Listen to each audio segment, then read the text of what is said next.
Welcome to ఎన్డీజీ news. నా పేరు నరసింహారావు. కంచికచర్ల, వీర్లపాడు మండలాల్లో అధికార కూటమి నేతల జోరుగా పేకాటల క్లబ్బులు నడిపిస్తూ అక్రమంగా సంపాదించడాన్ని ప్రశ్నిస్తే బురజల్లే రాజకీయాలు చేస్తున్నారని వైఎస్పీ టౌన్ అధ్యక్షుడు వేమ సురేష్ బాబు ధ్వజమెత్తారు. కంచికచర్లలో విలేకరుల సమావేశంలో మాట్లాడిన ఆయన అక్రమ గ్యావెల్, ఇసుక, మద్యం, బియ్యం దందాలతో పచ్చనేతలు కోట్లు పోగేస్తున్నారని ఆరోపించారు. విలువలతో కూడిన రాజకీయం తమదని, దోపిడీని ప్రశ్నిస్తే నీచమైన భాషతో మెసేజ్లు పెట్టించడం టీడీపీ దిగజారుడు ధనానికి నిదర్శనమని మండిపడ్డారు. టీడీపీ మద్దతుదారులు సోషల్ మీడియాలో వైరల్ చేస్తున్నారు.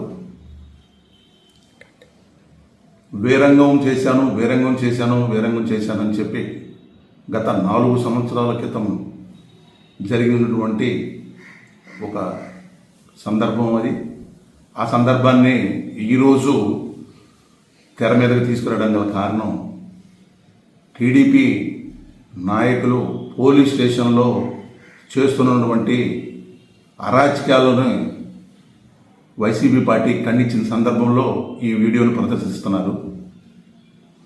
ఈ వీడియో మీరు ప్రదర్శించే ముందు ఏం జరిగిందనేది తెలుసుకొని మాట్లాడాలి. అజ్ఞానిలాగా వీడియోని ప్రచురించి మీ యొక్క సౌలభ్యం కోసం ఎదుటివాడి రాజకీయాన్ని వాడుకోవడం సబబు కాదు. దీన్ని తీవ్రంగా నేను ఖండిస్తున్నాను. ఆ రోజు నా పార్టీ వైఎస్ఆర్ పార్టీ కార్యకర్త నా ఎంబడి తిరిగే ఒక కుర్రాడు నా యొక్క బైక్ తీసుకొని పని మీద బయటికి వెళ్ళి వస్తుండగా పోలీసు వాళ్ళు ఆపారు. ఆపిన సందర్భంలో నేను ఫోన్ చేసినా కూడా ఆ బైక్ వదిలిపెట్టకుండా ఆ కుర్రోడిని హెరాస్ చేస్తుంటే, అలాంటి సందర్భంలో నేను పోలీస్ స్టేషన్ దగ్గరికి వెళ్ళి కేకలేయడం జరిగింది. కేకలేయడమే తప్ప ఎలాంటి వృత్తిలో ఉన్నటువంటి పోలీసు వాళ్ళు కానీ, హోంగార్డులో కానీ, విధి నిర్వహణలో ఉన్న వాళ్ళు కానీ తోయడం అనేది జరగలేదు. నేను వెళ్ళింది నా పార్టీ కార్యకర్తకు అన్యాయం జరిగింది, నా పార్టీ కార్యకర్తను ఇబ్బంది పెట్టారు అనే సందర్భంలో నేను వెళ్ళటం జరిగింది. నేను నా పార్టీ కోసం, నా పార్టీని నమ్ముకున్న కార్యకర్తల కోసం ఎందాకైనా వెళ్తాను, ఎవరినైనా ఎదిరిస్తాను. అది నా యొక్క ఇది. దీన్ని మీరు తప్పుగా ప్రచురించి అనవసరంగా మీ యొక్క సౌలభ్యం కోసం, మీ పార్టీ నాయకులు చేసిన తప్పిదాలను కప్పించుకోవడం కోసం ఈ వీడియోను ప్రచురించి సునకానందం పొందుతున్నారు. ముఖ్యంగా సునకానందం పొందే ముందు మీ పార్టీ నాయకులను సరిచేసుకోండి. మీ పార్టీలో జరుగుతున్నటువంటి అక్రమ వ్యాపారాలు, భూదందాలు, గ్రావెలు, రేషను, మద్యం, పేకాట ఇట్లాంటివి కంట్రోల్లో చేసుకొని మీ యొక్క పార్టీకి మీరు విధేయులు రాగదుగా చేసుకోండి అని చెప్పి సందర్భంగా తెలియజేస్తున్నాను. ముఖ్యంగా ఈ సందర్భంగా తంగిరాల సౌమ్య గారికి, ఎమ్మెల్యే గారికి చెప్పేది ఏంటంటే, నేను కూడా గతంలో టీడీపీ పార్టీలోనే పనిచేశాను. టీడీపీలో నా స్థానం, రాజకీయ ప్రస్థానం టీడీపీ నుంచే మొదలైంది. నన్ను అనేకమైన తప్పుడు కేసుల్లో ఇబ్బంది పెట్టి నన్ను నా చేత నానా ఎటిచాకిరి చేయించుకొని విజయవాడ కనకదుర్గమ్మ అమ్మవారి ఆలయ పరిసరాల్లో హీరో అల్లరి నరేష్ కొత్త సినిమా షూటింగ్ సందడి ప్రారంభమైంది. బీవీఎస్ రవి దర్శకత్వం వహిస్తున్న ఈ చిత్రానికి కనకదుర్గ అనే టైటిల్ని ఖరారు చేశారు. అమ్మవారి మాలధారణ చుట్టూ తిరిగే ఈ వైవిధ్యమైన కథాంశంతో ఈ సినిమా రూపుదిద్దుకుంటుంది.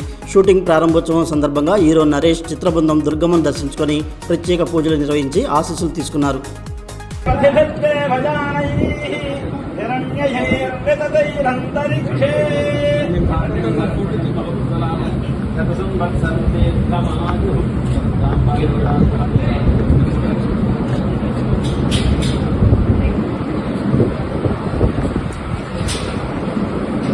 సార్ ఒకసారి నుంచారా సార్, ఫోటో తినానా?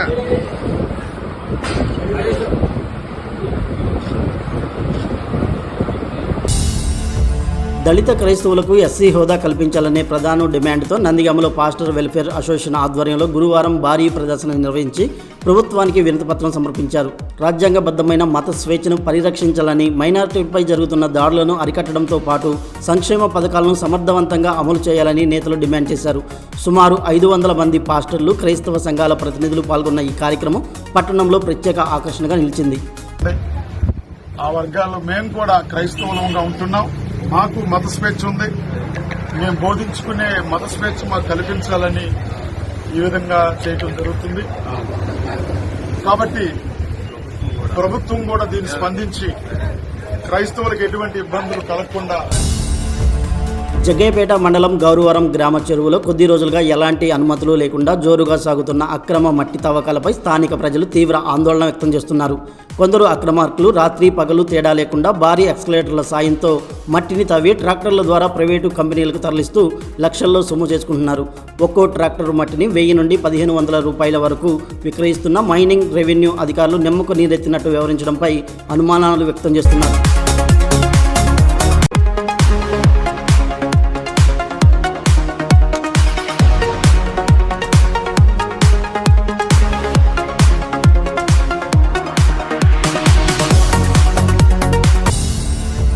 జగ్గయ్యపేట పట్టణం సీతారామపురంలో నివాసం ఉంటున్న ప్రముఖ న్యాయవాది ఎం శ్రీధర్ ఇంట్లో గురువారం తెల్లవారుజామున భారీ చోరీ జరిగింది.